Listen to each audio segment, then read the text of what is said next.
Hola, muy buenas tardes. Como ya lo dijo la señora, mi nombre es Noelia Nieva y voy a tratar sobre el aborto dentro del nuevo paradigma de protección integral. Como tengo entendido, ya en la mañana estuvieron hablando un poco sobre la comparación entre este nuevo paradigma, el de protección integral, y el anterior paradigma, que es el de situación irregular, que englobaba la anterior ley de menores. Si bien sé que ya lo han escuchado y van a estar un poco cansados de escucharlo una y otra vez, me parece pertinente hacer algunas que otra aclaración para que podamos ya así entrar bien de lleno al nuevo paradigma. En el anterior cosmovisión que tenía la ley Agote, esta ley que fue sancionada en 1919, el niño era considerado como un objeto en el cual el Estado debía intervenir mediante los órganos jurisdiccionales para subsanar aquella vulnerabilidad que, según decía la ley, tenía de carácter material o moral. Por lo tanto, el Estado debía intervenir en estos niños para de esta manera cuidar a la sociedad, no a los derechos del niño, sino a la sociedad de esta potencial peligrosidad que eran estos menores. Las políticas no estaban dirigidas a toda la infancia, sino solo a un sector de ella que eran estos sujetos denominados menores. Con el nuevo paradigma, que tiene su origen en la Convención Internacional de los Derechos del Niño y que luego es retomada por nuestra ley nacional, la ley 26.061, que fue sancionada en el 2005, ya el niño no es considerado un objeto, sino por el contrario es considerado un sujeto de derecho. Por lo tanto, las situaciones irregulares no caen en sí, como era en la anterior ley, sino que caen en la omisión o falta de oportunidades a poder acceder a todos los derechos o garantías reconocidos tanto en los organismos nacionales como internacionales. Entonces, una vez aclarados estos dos paradigmas, voy a entrar sí a desarrollar el actual paradigma, que es el de protección integral, que es tomado por nuestra ley. Voy a analizar algunos principios y voy a demostrar cómo es que el aborto es una práctica que no tiene ningún tipo de cabida dentro de esta nueva normativa. El primer punto a analizar va a ser el niño tomado como un sujeto de derecho. ¿Qué queremos decir con esto? Al niño no solo se le reconocen los mismos derechos que tienen los adultos, es decir, derechos sociales, económicos y políticos, sino que se le asigna una nueva cantidad de garantías y principios que se le da al niño por este plus de encontrarse en una situación especial. Es decir, un sujeto vulnerable y que se encuentra en desarrollo. Y por lo tanto necesita derechos y principios que lo protejan teniendo en cuenta estas características y esta situación especial. Ahora, son sujetos de derechos que deben ser reconocidos no solo por el Estado, sino también por la familia y por la sociedad civil. La sociedad civil, que en esta nueva ley cumple una función importantísima, porque es quien debe controlar la efectiva aplicación de las prácticas que proponga el Estado y debe controlar además que la familia se adapte a estas nuevas prácticas y que sea realmente el órgano de contención que debe ser. Al decir que estamos frente a un sujeto de derecho, también estamos diciendo que tiene una individualidad propia, es decir, que se distingue al de la madre. Porque muy bien, las madres, muchas de ellas siguiendo la ideología de género, que no es la única que propone el aborto como una solución válida, pero sí es una de las más reconocidas, la madre puede decir, yo soy propietaria de mi cuerpo y puedo disponer de él. Perfecto, es su derecho. Pero no nos debemos olvidar que el niño no es parte de ella. El niño es un sujeto de derecho con sus propios derechos y por lo tanto disponer del niño lo estaría tomando como un objeto y no como un sujeto. Entonces nos estaríamos encontrando más en el antiguo paradigma que en el nuevo. Otro de los principios a analizar son una serie de garantías que son comprendidas por nuestra ley y que le dan en cierta manera contenido a este concepto de sujeto de derecho. Una serie de garantías y principios, los cuales no pueden ser cumplidos si inicialmente no se respeta el derecho a la vida. Es decir, es un derecho básico. Si ese derecho no está asegurado, ninguno de los otros derechos o garantías pueden ser factibles. Entonces, el derecho a la vida está reconocido tanto por las normativas nacionales como internacionales, como aquel derecho que comienza desde el momento de la concepción. Es decir, ya en el seno materno tenemos a una persona y por lo tanto una vida objeto de cuidado. Pero no solamente en este periodo, sino que se extiende hasta los 18 años. Entonces, Para repetir, del momento de la concepción hasta los 18 años, tenemos un sujeto de derecho proveído de una serie de garantías y principios. Si bien la ley enumera un montón, yo elegí, a los fines de esta ponencia, 2 principios. Por un lado, el establecido en el artículo 9 de la ley, que es el derecho a la dignidad y a la integridad personal, en el que dice lo siguiente. Las niñas, niños y adolescentes tienen derecho a la dignidad como sujetos de derecho y de personas en desarrollo, a no ser sometidas, escuchen bien, a tratos violentos, discriminatorios, vejatorios, humillantes, intimidatorios, y más adelante dice, las niñas, niños y adolescentes tienen derecho a su integridad física, sexual, psíquica y moral. Es decir, si tengo que rescatar 3 elementos, rescato. Son todos importantes, obviamente. Pero voy a rescatar derecho a la dignidad, a no ser sometido a tratos violentos y no ser discriminados. Si hacemos una contraposición entre el aborto y algunos de estos 3 elementos, el aborto ampliamente es discriminar, porque estamos diciendo que algunos niños tienen más derecho a otro a vivir, basándonos en qué? En una vulnerabilidad económica y muchas veces material. Es decir, estoy usando palabras de la anterior ley, como empecé en un principio. Después, a no ser tratados violentamente, la metodología del aborto en sí misma es violenta. Y si no respetamos ni que es discriminatorio y que es trato violento, seguramente tampoco estamos respetando el derecho a la dignidad. Entonces, a claras luces se puede observar cómo el aborto se contrapone con este principio. Elegí otro más, el del artículo 18 de nuestra ley nacional, que dice, medida de protección de la maternidad y paternidad. Es decir, nuestra ley no solo pone el foco en el hijo y no se olvida de la madre y padre, sino que también los hace presentes. Porque dice lo siguiente, la medida que conforma la protección integral se extenderá a la madre y al padre durante el embarazo, el parto y el periodo de lactancia, garantizando condiciones dignas y equitativas para el adecuado desarrollo de su embarazo y la crianza de sus hijos. Es decir, la ley no se olvida de la madre como nos quieren hacer creer, sino que por el contrario, también la reconoce como un sujeto de derecho, también la reconoce como un sujeto al cual se le debe dedicar una protección integral. Entonces, acá podemos rescatar 2 elementos al decir que hay una protección desde el momento del embarazo. Por un lado, se reafirma el reconocimiento de que el niño es persona en el momento de la concepción y por lo tanto en el embarazo necesita de una protección. Pero por otro lado también se está diciendo, la madre es un sujeto de derecho, no nos estamos olvidando de ella. La madre es un sujeto de derecho por la sola condición de ser persona y además por el plus que se le asigna en tener en su seno otro ser humano que merece de iguales de cuidado que ella. Otro de los principios de esta nueva ley es que es una ley de orden público. ¿Qué significa que una ley es de orden público? Significa que representa intereses colectivos, que nos interpela a la sociedad como todos. Es más que entendible que el derecho de los niños nos interpela a todos como sociedad, porque se está poniendo en juego nada más y nada menos que las generaciones futuras. Por lo tanto, esta ley es de orden público y sus principios son irrenunciables. Distinto sería si esta ley fuera de orden privado y se manejaran intereses particulares, como nos quieren hacer creer a la hora de defender el aborto y decir que por interés, en un caso en particular, se tiene que violar la norma del derecho a la vida, que es un derecho que nos interpela a todos como sociedad. Entonces, esta ley es de orden público, por lo tanto tiene que ser cumplida en su totalidad, sin ninguna excepción, en nuestro todo territorio de la nación, en todos los niños, desde el momento de la concepción hasta los 18 años, y donde los principios que en ella se invocan son totalmente irrenunciables. Otro de los principios, y uno de los más importantes, es que esta ley toma lo que se denomina el interés superior del niño. Este interés es básico a la hora de poder analizar esta contraposición que hay entre el aborto y la nueva ley. Este interés superior del niño es una directriz que nos sirve como interpretación no solamente de la norma, sino como principio de las garantías de los derechos de los niños y como base para las decisiones que tomen las instituciones con relación a las prácticas sociales dirigidas a los niños. Es decir, es un principio que según nuestra ley en su artículo 3 dice lo siguiente. Cuando existen conflictos entre los derechos e intereses de las niñas, niños y adolescentes frente a otros derechos e intereses igualmente legítimos, prevalecerán los primeros.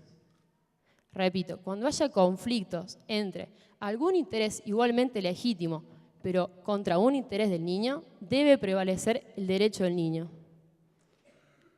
Acá queda más que claro que el aborto tampoco no es una posibilidad válida, porque ante cualquier situación que nosotros veamos en defensa de un interés legítimo poner como solución el aborto, este principio de interés superior nos está diciendo, esperen un segundo, nadie quita que ese interés sea legítimo, pero hay un derecho del niño que va mucho más allá.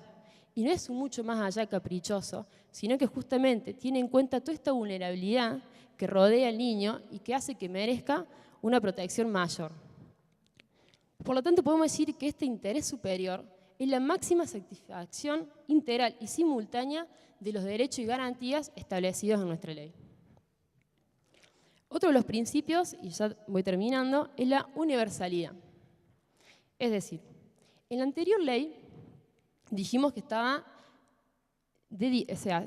enfocada en un determinado sector de la infancia, no en todos, solamente aquellos que carecían de cierta vulnerabilidad material y moral. Es decir, no estaba dirigida a todos los niños, sino a un sector de ella. Esta ley está dirigida a todos los niños por igual, es decir, se deben aplicar todos los derechos a todos los niños y a todos los adolescentes. Por lo tanto, es un desafío que tenemos que tomar no solamente como sociedad, sino también el Estado, de dejar de un lado aquellas medidas asistencialistas que vayan a la emergencia y empezar a promover prácticas sociales que permitan igualdad de oportunidades. Ese debe ser el foco de acción. Igualdad de oportunidades que permiten que a todos los niños y a los padres se les reconozcan la igualdad de derechos y la misma posibilidad de acceso a estos derechos. Por eso es que decimos que la protección debe ser integral, repito, integral con relación a todos los derechos y a todos los niños. Si buscamos en el diccionario la palabra integral, nos está diciendo justamente eso. Es un concepto que tiende a lo global, a lo completo, a lo sin excepción. Por lo tanto, vuelvo a repetir, poner el aborto como una solución es violar esta totalidad, esta universalidad de los derechos. Por último, esta ley nos propone una corresponsabilidad. Y acá nos tenemos que sentir un poco tocados todos. Responsable de la aplicación no es solamente el Estado. El Estado, si bien debe proponer prácticas sociales y políticas y económicas que permitan garantizar y el efectivo ejercicio de los derechos, también hay una obligación por parte de la familia, la cual debe receptar estas prácticas y poder ejercerlas. Y por otro lado estamos nosotros como sociedad civil, que tenemos el compromiso de ser, en cierta manera, el órgano de contralor de estos principios y estos derechos. Por lo tanto, a diferencia de la otra ley, ya no hay un solo actor que es el Estado, sino que somos tres: Estado, familia y sociedad civil. Un poco con esto, y espero haberlo logrado, era mi idea de mostrar cómo los principios que toma la nueva ley de niño, niña y adolescencia de protección integral se contraponen con cualquier posibilidad que nosotros queramos poner al aborto como una solución factible. Creo que lo importante no es tanto pregonar por un derecho gratuito y seguro, sino que lo importante es que obtengamos acceso a los derechos y acceso a posibilidades que realmente sean gratuitas y seguras. Muchísimas gracias.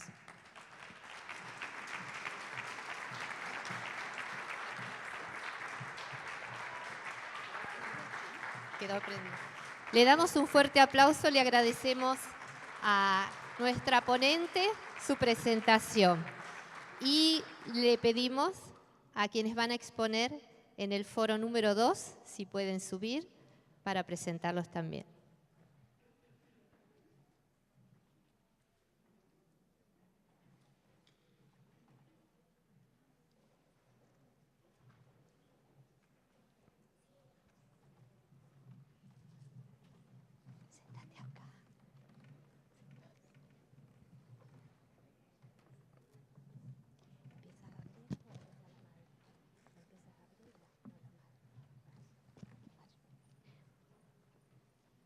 ¿Me permitís? Bueno, voy a presentar a la Madre Lucía María de Luca, de las Hermanas Mercedarias del Niño Jesús.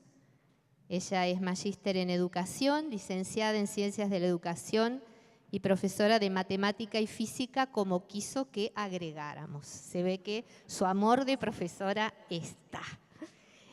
En este momento es consejera en el área de formación inicial, formadora de etapas iniciales y profesora en el profesorado de nivel inicial y primario. La madre nos va a acompañar presentando el compromiso de las hermanas mercedarias del Niño Jesús, formar el corazón. Luego ya le podemos pedir a Gabriela que se ubique y la va a presentar Ana Elena y luego ya comenzamos con la Madre Lucía. Bueno, también nos acompaña la licenciada en Psicopedagogía, Gabriela Baliño, docente de la Universidad Católica Argentina, en la Cátedra de Desarrollo Humano y Contextos Vulnerables. Es coordinadora del proyecto de extensión de la universidad que se titula Construyendo Juntos en la Villa 1-11-14. Es docente formadora de educadores del nivel inicial en juego. También forma parte del equipo del Ministerio de Educación de la Nación que lleva a cabo trayectos de formación para parejas pedagógicas del nivel inicial en la modalidad de educación intercultural bilingüe. Le damos la palabra a la hermana para comenzar con su exposición. Gracias. Buenas tardes. El compromiso o la presentación de este tema tiene que ver con que, bueno, las Hermanas Mercedarias del Niño Jesús en este congreso somos el lugar de sede. Y cuando fuimos charlando con los organizadores, me pareció muy importante y me animó a hacer la presentación, la experiencia como mercedaria del Niño Jesús en un tema tan importante como es la educación. Entonces voy a hacer primero un pequeño recorrido de la fundación de la congregación, por qué el Padre Torres, que fue mercedario, hace la fundación de las Hermanas Mercedarias, y a partir de ahí plantear algunas líneas inspiradoras del Padre Torres y algunos posibles caminos para educar, para formar el corazón. Nuestra congregación es fundada el 1 de octubre de 1887, acá en Córdoba, por un deseo del Padre Torres, que tenía de hacía un tiempo, de que hubiera mercedarias en Argentina. Hace el intento de traer o de conectarse con otras congregaciones mercedarias que existían ya en Europa y no lo logra. En este camino de búsqueda tiene una inspiración, él va a llamar la idea, el 10 de mayo de 1887, de fundar mercedarias argentinas. El contexto histórico de nuestro país, y nosotros decimos que como buen mercedario, muy comprometido con el contexto social en el que vivía, recordemos que en el año 1884 se aprueba la Ley de Educación Común, la Ley 1420, que va a partir de 4 principios para la escuela primaria en el país, que es la gratuidad, la sistematización de la educación primaria y también la obligatoriedad. Hasta ese momento, más del 70% de los niños en Argentina no asistían a la escuela. Y un 4.º principio que es neutralidad en materia religiosa. Córdoba, también en esta época, es un lugar muy discutido entre distintas posturas e ideologías y hay una puja muy grande entre liberales y católicos. Córdoba tenía muy fuerte la educación a partir de que la Iglesia daba, por lo tanto, la escuela o el sistema de la escuela normal en Argentina, que ya en la provincia de Entre Ríos con Sarmiento va a ser aprobada para el año 1870-71, recién a Córdoba va a llegar en 1884, precisamente por todas estas discusiones. Frente a eso, el Padre Torres, con una mirada arriesgada, piensa en fundar una congregación mercedaria porque quería mercedarias en Argentina. Pero cuando propone la misión a las hermanas, lo primero que propone es la escuela. Las hermanas somos fundadas en 1887, el 1 de octubre, y en marzo-abril del 88 ya las hermanas comienzan a recibir alumnas para la educación. Y lo llamativo es que de las fundadoras, 10 eran las fundadoras, una sola era maestra. Y en las vacaciones del periodo de clase, que en Argentina es diciembre, enero y febrero, prepara a sus hermanas para dar clase y empezar. Esto se inicia a una cuadra de la Basílica de la Merced en el centro de Córdoba, después se pasa a 2 casas más y ya en 1896 el padre Torres trae el primer grupo de hermanas a este lugar. O sea que esta parte para nosotros, este colegio es un lugar muy histórico porque está el origen y toda la trayectoria de nuestra congregación. El convento, la iglesia, fue dirigida toda la obra por el padre Torres. Y la pregunta es, él va a insistir constantemente en la necesidad de enriquecer la inteligencia y formar el corazón. Y va a partir primero la educación de las mujeres. Si tenemos en cuenta en esa época, la mujer tenía muy poca posibilidad de estudiar y de formarse, y él va a insistir en la formación docente también de las religiosas.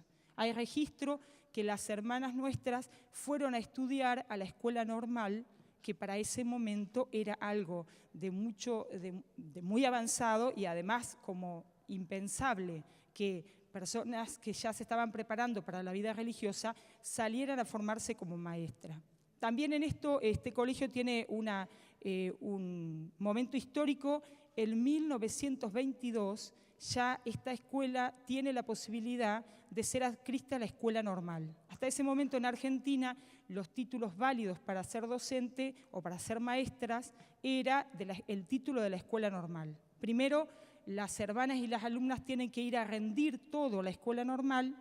En el año 1922 se lo admite como adscrito y ya en el año 1924 las alumnas que se recibían en este establecimiento tenían un título oficial de validez nacional, que hoy nos parece muy común porque en todas partes lo tenemos, pero en ese momento era algo muy importante. Frente a eso podemos, desde los escritos del padre Torres, tomar como 5 líneas inspiradoras. La primera línea es sembrar hoy para dejar sólidas bases al progreso. El padre Torres va a insistir constantemente en la necesidad de sembrar y educar ahora para el futuro. Como segunda línea, una adhesión incondicional a la obra redentora. Él fue mercedario y siempre tuvo muy fuerte esta impronta. De hecho, cuando se funda la congregación, no permite que religiosas de otras congregaciones formen a las hermanas. Él mismo las forma y después, por 43 años, va a acompañar todo el proceso de las hermanas, porque él las quería bien mercedarias. Y esto también la adhesión al Cristo Redentor y a la Virgen de la Merced. Otra de las líneas del padre Torres es la persona humana, por la cultura, alcanza su verdad y su plena humanidad. También habla del despliegue de la dignidad personal para adquirir plena conciencia de la propia libertad y vuelve a insistir en enriquecer la inteligencia y formar el corazón. Cuando se habla del tema de formar el corazón, el padre Torres va a decir que una de las formas de expresar el carisma redentor de la Orden de la Merced es a través de la educación como camino para sacar de la ignorancia. Y él va a insistir, y esto me parece que en su época fue muy valioso y hoy sigue siendo muy actual, la necesidad de formar a la persona para que no quede atrapada de culturas antievangélicas. Frente a esto podemos decir, la cultura en la que vivimos, ¿cuáles son algunos rasgos de esta cultura que serían antievangélicos? Podemos nombrar algunos, entre ellos el individualismo y el relativismo en el que vivimos, el pensamiento único y la hegemonía, el paganismo y la libertad como despliegue ilimitado de la persona. Una de las dificultades de este momento es que entendemos la libertad como un despliegue ilimitado, sin reconocer la condición de límite que el ser humano, por ser humano, tiene. Y frente a eso, también la imagen igual a la realidad. estamos en una cultura donde lo que se puede captar con la imagen parece que fuera la realidad. Y las nuevas generaciones tienen una dificultad muy grande entre distinguir la imagen de la realidad. Esto lleva a que la persona no pueda desarrollar su dignidad, por lo tanto, no pueda vivir en libertad. También en esto, la libertad como una capacidad que el hombre tiene para elegir dentro de las posibilidades que tiene por su condición limitada como ser humano. Frente a esto, podemos decir que o podemos proponer algunos caminos que en educación nos permitirían seguir trabajando en la necesidad de formar el corazón. Ya el padre Torres va a insistir en la necesidad de formar docentes. Para que podamos formar cristianamente a los niños y a los jóvenes, necesitamos docentes formados desde esta cosmovisión. Y frente a eso nos podemos animar a proponer algunos caminos. Entre esos, primero, el reconocimiento de la propia dignidad como seres creados. Segundo, la formación para pensar y trabajar con otros. En una cultura individualista y relativista, esto de pensar juntos y trabajar juntos, si bien es un trabajo más lento, pareciera menos eficaz, nos permite reconocer al otro y la propia dignidad. Una sólida base de los valores que permita seleccionar y procesar la información para hacer una síntesis evangélica. Ya el documento de Aparecida va a decir que el gran problema de esta cultura es la fragmentación que el ser humano tiene por la saturación de información que recibimos. En esta saturación de información, una de las tareas a través de la educación y de la formación del corazón es enseñar a las nuevas generaciones a hacer una síntesis sin quedar saturados. Frente a eso, otra posibilidad sería ser dueños del tiempo y del espacio. En una cultura donde, hablando en nombre de la libertad, nos damos cuenta que somos esclavos muchas veces y constantemente de los tiempos y de los ritmos que la misma sociedad nos va imponiendo. Entonces, educar en ser dueños del tiempo, en aprender a manejar nuestros propios tiempos, en una cultura donde todo es mediático, me parece que es un camino importante en la formación de las nuevas generaciones. Por otro lado, el trabajo con las familias y el acompañamiento.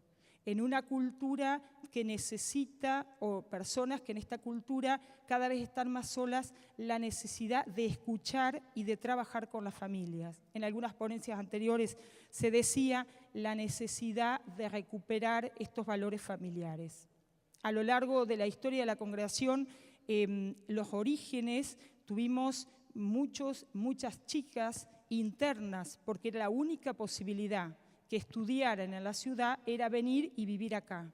Entonces, al principio había internas y externas, le llamaban las hermanas. Entonces, las niñas y las jóvenes que venían del interior del país permanecían y las otras venían desde el centro de Córdoba a estudiar. Hoy esto ya no se trabaja y es distinto, pero el acompañamiento de las familias hoy es muy necesario. Entonces, en una educación donde no se tiene en cuenta, no se trabaja en conjunto con la familia y en el acompañamiento de la familia, es muy difícil esta tarea de formar el corazón. Y por último, como un camino más de formación del corazón, la libertad como camino y como opción de vida que reconoce al otro como hermano y que tiene como interlocutor a Dios. En una cultura que ya el mismo Papa Francisco dice, paganizada también hacia adentro de la Iglesia, la necesidad de reconocer al otro implica reconocer los propios límites, los límites del otro, y también permite reconocer que hay un interlocutor que es Dios. Un desafío grande en la educación religiosa hoy es aprender a dialogar con las distintas religiones y que a partir de la búsqueda de la verdad, la persona pueda encontrarse con Dios. Estos son algunos posibles caminos dentro de la formación docente y de la formación en nuestras instituciones. De hecho, que el padre Torres, desde su origen, la pensó a la congregación proyectándose a lo largo de todo el país, y hoy en el país tenemos 15 colegios primarios, tenemos 11 escuelas secundarias y 6 institutos de formación docente.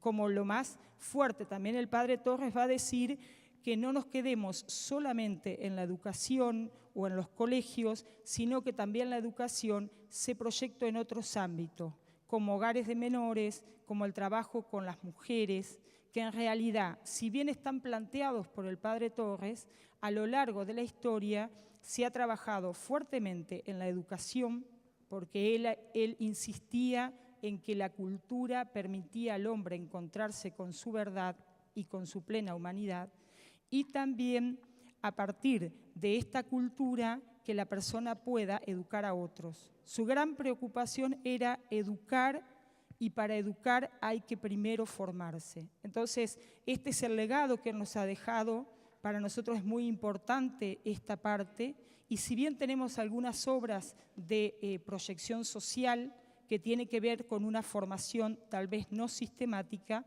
la mayoría de nuestras obras se han desarrollado a través de la educación sistemática, con todos los vaivenes de la educación de nuestro país, con todas las dificultades que hoy también se tiene de la educación privada en el contexto de la educación de nuestro país.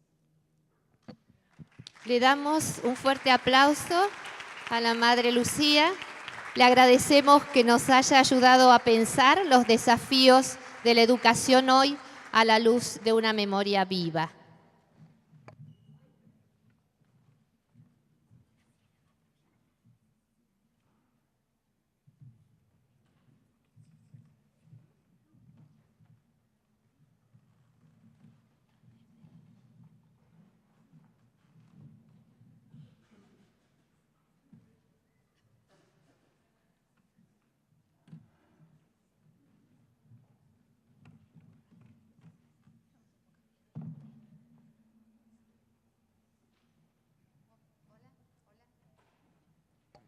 Hola. Ahí va. Bueno, buenas tardes a todos, todas. Bueno, mi intención en esta presentación es compartir con ustedes algunas ideas sobre las que vengo pensando y trabajando hace un tiempo, fundamentalmente en el encuentro con niños que están en situación de vulnerabilidad o que pertenecen a grupos culturales muy distintos al que pertenezco yo. Y en este punto es poder ahondar, poder profundizar la relación entre prácticas educativas y desarrollo infantil, asumiendo que la manera en que se educa a los niños impacta en su desarrollo. Bien, ¿a qué llamo yo prácticas educativas? Actividades que están organizadas por una cultura para que los niños participen y que estas prácticas educativas demandan en los niños procesos psicológicos de manera integral.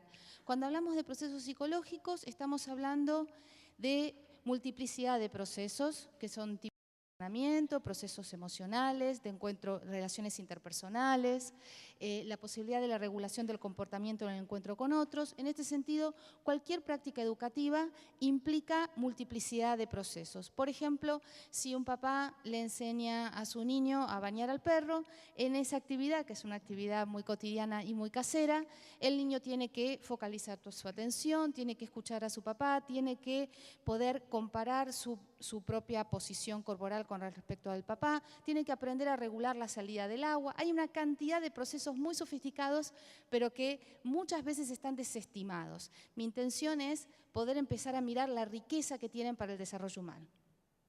Ya está. Bueno, entonces poder reconocer que cada actividad tiene una demanda cognitiva. ¿Qué es una demanda cognitiva? Es el esfuerzo que tienen que hacer las personas para poder comprender la situación y actuar en consecuencia. Cada actividad tiene una meta o una dirección. Hacia eso se dirige la persona en la situación.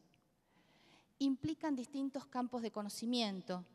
No es lo mismo una actividad de geometría que contarle un cuento al hermano. Es decir, cada campo de conocimiento implica un esfuerzo específico. Para muchos de los que están hoy aquí, que son maestros, han recibido en su formación conocimientos ligados a las didácticas específicas. Las didácticas específicas en la escuela remiten a esto. No es lo mismo ser un maestro de matemática que ser un maestro de ciencias sociales. El campo de conocimiento impacta en la manera en que yo enseño y implica para el que está aprendiendo un esfuerzo específico. Hay otros aspectos de la demanda cognitiva que tienen que ver con los usos del lenguaje, el lenguaje oral, la escritura y la lectura. Para los niños que nos convocan en estos días aquí, el lenguaje en general es un problema. Es decir, nos encontramos con muchos niños que están en situación de vulnerabilidad, que presentan dificultades en relación al desarrollo del lenguaje, no solamente en términos de la lectura y la escritura, que son el sistema como más sofisticado, sino también para sostener conversaciones estables, para poder narrar un evento de su vida, para poder encontrar el nombre a ese sentimiento que tienen en este momento y poder encontrar consuelo en la comunicación con otros. Otras demandas, tipos de memoria, si la acción está presente y está permitida y no, y yo ya lo incluí aquí, porque en la vida cotidiana, en las prácticas educativas familiares, a los niños se les permite moverse, algunas familias son un poco más restrictivas, pero digamos, se pueden mover, pueden actuar. En la escuela pide que el niño se quede quieto. Es decir, la demanda cognitiva para el alumno ahí tiene otro esfuerzo. El otro punto que yo tomo en cuenta habitualmente es si las actividades incluyen sistemas de representación externo, gráficos, calendarios, mapas. No es lo mismo enseñarle a un niño acerca de la flora y la fauna de una provincia, por ejemplo de Córdoba, con mapa que sin mapa, con dibujos de los animales que sin dibujos, con fotos de animales que son animales de verdad, a unas caricaturas de los animales. Cada forma de representación externa del conocimiento implica un esfuerzo diferente. Por supuesto, si hay una mediación de un experto, es decir, si hay alguien que está tratando de que el otro comprenda y está poniendo su esfuerzo, escuchando y evaluando cómo el otro está comprendiendo y ajustando su manera de educar. Y el otro punto que para mí al que yo le doy mucha importancia es si la actividad es de resolución individual o si es una resolución conjunta. Para los niños pequeños, que son quienes más convocan mi corazón, no es lo mismo que uno trate de resolver con ellos algo de manera compartida a pedirles que ellos lo resuelvan solos. Los procesos de aprendizaje y de enseñanza son muy diferentes en un caso que en el otro. La siguiente, por favor. En esta parte lo que yo voy a compartir con ustedes es un análisis sobre cómo son estos procesos cognitivos, afectivos y sociales en dos prácticas educativas que son específicas de la primera infancia, como son la crianza y la escolarización. En las prácticas de crianza, algunas características tienen que ver con la interpretación de las necesidades y los comportamientos de los niños, de los adultos de crianza, padres, familiares, abuelos. Y acá hay un punto importante, porque cuando los adultos interpretamos erróneamente los comportamientos de los niños y no nos damos cuenta, ¿no? Porque quienes estamos con niños pequeños muchas veces nos damos cuenta que nos equivocamos, pero estamos todo el tiempo tratando de corregir, a ver si hemos entendido bien lo que el niño necesitaba o no. Pero a veces sucede que hay adultos que no comprenden bien lo que los niños necesitan y terminan teniendo una respuesta negligente, ¿sí? Entonces, cuando miramos una práctica de crianza, tenemos que saber que esas prácticas incluyen inevitablemente una manera de interpretar y comprender el comportamiento de los niños. Y esa comprensión hace que yo me comporte de un modo particular. Estas prácticas tienen determinadas formas de enseñar y de guiar aprendizajes y tienen determinadas expectativas y metas. Entonces, algo para mirar, para observar, para dialogar con las familias es ¿qué esperan de sus niños? ¿Qué expectativas tienen? Porque a veces cuando nosotros decimos, hoy a la mañana se decía, hay familias que no les leen cuentos a sus niños pequeños. Bueno, algo para preguntarles podría ser, bueno, ¿cuál es su meta en relación a los cuentos y su niño? Porque quizás no tienen metas ahí, por eso es que no les leen cuentos. La siguiente, por favor. Estas prácticas educativas, las prácticas de crianza, son formas tácitas, es decir, se van aprendiendo a medida que uno se va haciendo grande y luego uno las ejerce como padre, como educador, Es decir, raramente son intencionales. Yo puse que son intencionales porque no quise exagerar, pero digamos, generalmente son tácitas. Ninguna mamá da clases de cómo cepillarse los dientes, ¿sí? Esas son cosas que inventó la escuela, pero en la familia eso no sucede. Los padres van haciendo cosas delante de sus hijos y les van mostrando, ¿sí? Es decir, y estas formas de enseñar están altamente ligadas a las rutinas. Las rutinas en la primera infancia son ordenadoras del desarrollo. Es decir, hay procesos de representación mental, como son los esquemas de sucesos, los esquemas temporales y los guiones, que dependen de las experiencias regulares. ¿Qué son experiencias regulares? Levantarse a determinada hora, cuando uno se levanta, se va a lavar los dientes, va al baño, ¿sí? Se viste, toma el desayuno, carga su mochila, se va al jardín, se va a la escuela. Mamá o papá me va a buscar al mediodía, es regular. Este aspecto en algunas poblaciones, cuando estamos hablando claramente en niños que están en situación de riesgo y de vulnerabilidad, algo que uno suele encontrar es que las familias no tienen rutinas. Entonces, ¿qué es lo que hace la rutina en la vida de todos nosotros? Nos ordena. Sabemos qué es lo que va a pasar, sabemos con quién nos vamos a encontrar, sabemos más o menos cómo nos va a contestar porque ya lo conocemos. Nos preparamos a llevarnos determinadas cosas porque sabemos que vamos a lo de la abuela y en la casa de la abuela yo me llevo un chiche, un juguete para dormir la siesta. Todos esos procesos de anticipación, de planificación, de previsión, donde baja la ansiedad, donde yo tengo una expectativa sobre eso que va a suceder, eso es consecuencia de las rutinas. Entonces, cuando muchas veces nos encontramos con niños que cuando uno tiene un primer contacto los encuentra muy desordenados, en general yo llevo la atención a preguntar a las familias sobre las rutinas. Porque cuando no hay rutinas en casa es muy probable que el niño tenga un comportamiento extremadamente movedizo. Bien. Como les decía antes, estas prácticas de crianza, las formas de enseñar típicas de la situación familiar, se dan generalmente en situaciones de participación conjunta. ¿Qué significa esto? Que el adulto y el niño hacen cosas más o menos parecidas o se reúnen para hacer algo. Es decir, no es una actividad del niño y una actividad de la cual la madre o el padre no tiene nada que ver. ¿Cómo enseñan los adultos en estas situaciones? Como decía yo en el ejemplo del cepillado de dientes, enseñan por modelamiento, por mostración, se ponen de modelos, ¿no? Los educadores, las familias le piden al niño, mirá cómo hago yo, mirá acá, mirá cómo me pongo. Se ponen claramente como modelo y van acompañando con breves explicaciones.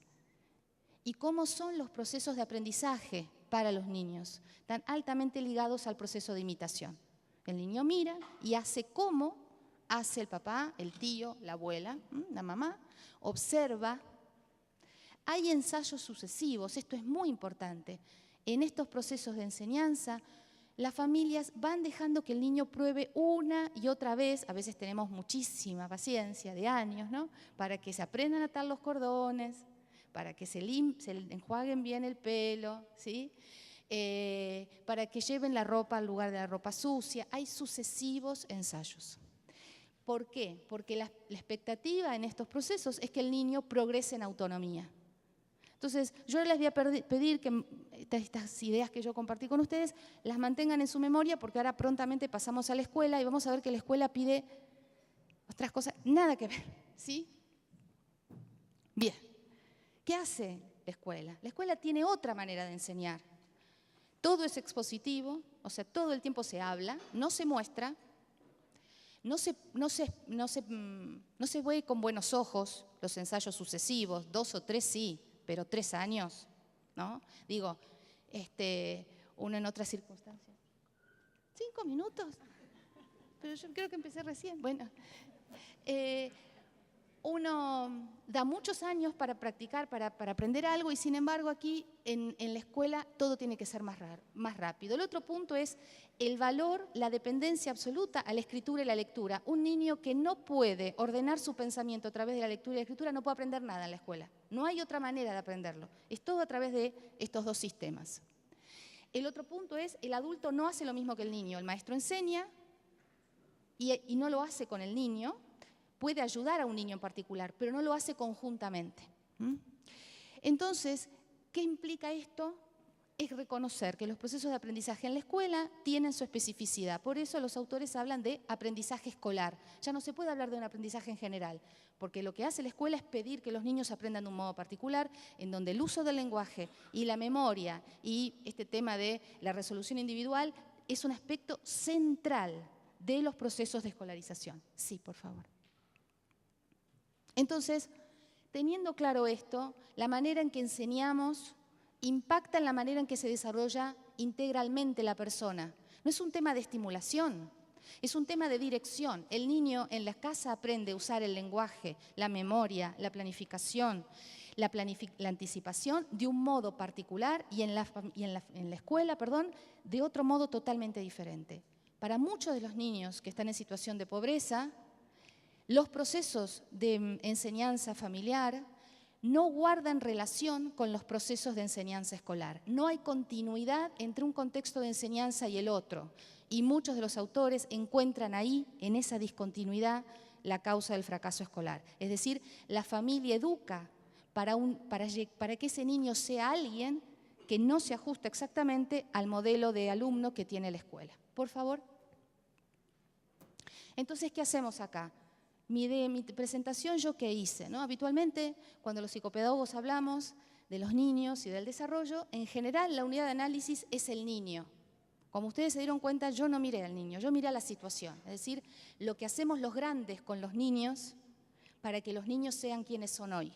Entonces, cuando nos encontramos con un niño con dificultades o con muchos niños con dificultades, mi invitación es a mirar la práctica educativa y ver de qué manera se ha guiado el desarrollo de ese niño, porque es sobre esa práctica que yo confío que si uno la modifica va a haber algún cambio. Por favor. Bien, en la última parte, y muy rápidamente, como en 15 segundos, voy a tomar de las prácticas educativas de la familia y de la escuela un aspecto en particular que es el juego. ¿Por qué lo tomo? Bueno, porque muchas teorías acuerdan, desde distintos enfoques, discusiones, qué sé yo, que el juego ocupa un lugar central en la conformación del pensamiento en la primera infancia, es decir, genera una modificación notable. No me voy a meter en eso porque es muy, muy abstracto, pero me meto ahí porque al igual que el lenguaje hace una diferencia muy importante. Por favor. Sigamos. Bueno, yo simplemente los menciono, no vamos a entrar ahí porque tampoco tenemos tiempo. Mi idea era poder comparar la demanda cognitiva en estos tres tipos de juego. ¿Por qué no es lo mismo el esfuerzo que hay que hacer en un juego dramático que en un juego de construcciones, que en un juego con reglas explícitas? Muchas veces, lamentablemente para mí, que a mí me apasiona el tema del juego en la infancia, sigo encontrando afirmaciones generalísimas sobre el juego. El juego, no, depende qué tipo de juego implica problemas diferentes y implica procesos de enseñanza diferentes y que si uno no toma en cuenta esa especificidad, uno se encuentra con lo que nos vamos a encontrar ahora en la próxima diapo, por favor. Siguiente, siguiente, siguiente. Otra más, otra más, otra más. Bien. Estas son las situaciones que a mí me preocupan, que yo encuentro en jardines comunitarios, en escuelas, en talleres que nosotros a veces damos en la villa. Me encuentro con que en las guarderías, en los jardines, no hay ausencia de criterios para la selección y organización de los materiales para jugar. Los materiales se ponen en el piso y vaya a saber por qué. Porque no se lo puso la semana pasada, porque a ellos les gusta. No hay criterio en relación al juego, hay criterios que no tienen que ver con el juego. No digo que sea un error, pero sin los criterios internos del juego no valen. Así no vale, como me decía una nena de 3 años, así no vale. Bueno, hay escasa participación de adulto como jugador. Es una actividad sociocultural. Si uno que es más grande y que ha jugado muchos más años que estos pequeñines no juega con ellos, el niño no va a aprender a jugar. No es que le pasa algo, no es del orden de la patología psiquiátrica, ¿sí? Esto se aprende con otros. Esos otros no son generosos, pues no lo aprenden. Lo que me preocupa es que donde debería haber juego en la infancia, lo que hay son comportamientos de descarga. Es decir, uno ve en muchos jardines, en muchos niños espontáneamente en el barrio y también en guarderías, que como les ponen los juegos, los materiales tirados por ahí, donde no hay un adulto que juegue con ellos, el niño con los objetos lo que hace es descargarse. corre, deambula con el objeto en la mano y el problema es que a eso muchas veces el adulto lo llama juego, ¿no? Eso no es jugar. El juego es una actividad imaginaria regulada por normas, sea dramático, de construcciones o juegos de mesa. Entonces, y algo que a mí, que yo siempre suelo decir, el juguete no hace al juego. El juego es producto del encuentro entre los jugadores. Entonces, uno puede hacer un juego maravilloso con estas hojas y estos manteles. Ahora uno puede tener el mejor Scrabble del planeta y tirar las letras como si fueran tapitas de Coca-Cola. Es decir, el juego no hace, tengo que hacerlo yo. Lo que uno encuentra en muchos lugares es que no hay generosidad en la enseñanza del juego. Bueno, poca carga en las escuelas, digamos en los jardines, me encuentro con poca carga horaria para que los niños jueguen. Hay montones de actividades disciplinarias que no saben muy bien si sirven, pero las hacen. Pero de juego no hay, ¿sí? Y al interior de las familias, poca frecuencia de juego en las familias. ¿Sí? Las familias no suelen encontrarse con los niños a jugar. Lo que aparece en las familias que pueden adquirir económicamente un juguete es comprar un juguete, suponer que el juguete va a hacer que el niño juegue. Y lo que va a hacer que el niño juegue es otra persona. ¿Se necesitan objetos? Claro que se necesitan objetos, pero el objeto no me hace jugar a mí me hace jugar el otro que sabe más y que se le ocurren otras ideas que a mí no se me ocurrieron. Por favor. Entonces, para cerrar, algunas ideas para orientar la mirada y el intercambio ahora y cuando ustedes vuelvan a sus lugares de trabajo, en relación a las familias. Cada uno de nosotros tiene su biografía de juego, cada uno de nosotros es un jugador. Y es importante que nosotros que nos dedicamos a la educación podamos tener conciencia de con cuáles juegos tenemos más experiencia, porque sobre ellos vamos a poder enseñar. Y esos otros que para nosotros no han sido muy transitados, tenemos que aprenderlos con otros que sepan más. En las familias lo que pasa, en los barrios pobres, es que esos papás que no juegan no han tenido con quién jugar. Es decir, su biografía de juego es inexistente, ¿no? Hay experiencias muy bellas en jardines donde en talleres de producción de juegos las madres aprenden a jugar al dominó haciendo un dominó para sus niños. No sabían ni que existía el dominó, no es que no lo sabían jugar, no sabían que existía una cosa así.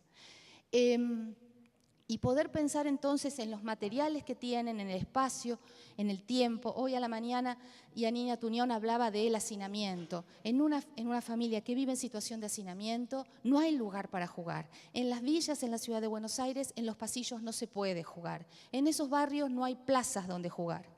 Entonces, la diferencia está en las escuelas. Si estos niños pobres van a escuelas donde no se juega, no van a saber jugar y su predisposición a comportamientos de descarga e impulsivos, que a los 3 o 4 años será revolear una pelota o un bloque, pero a los 10 años es probable que sea un golpe con su propio cuerpo, ¿sí?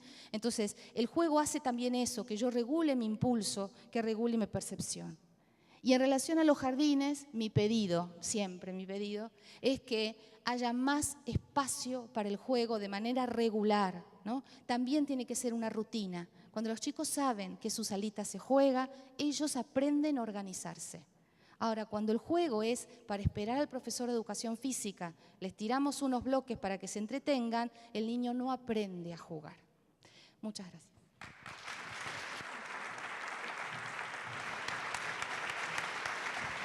Bueno, gracias hermana y gracias Gabriela por sus aportes. Así que bueno, volvemos a sellar con un fuerte abrazo y damos aquí al padre Sergio para...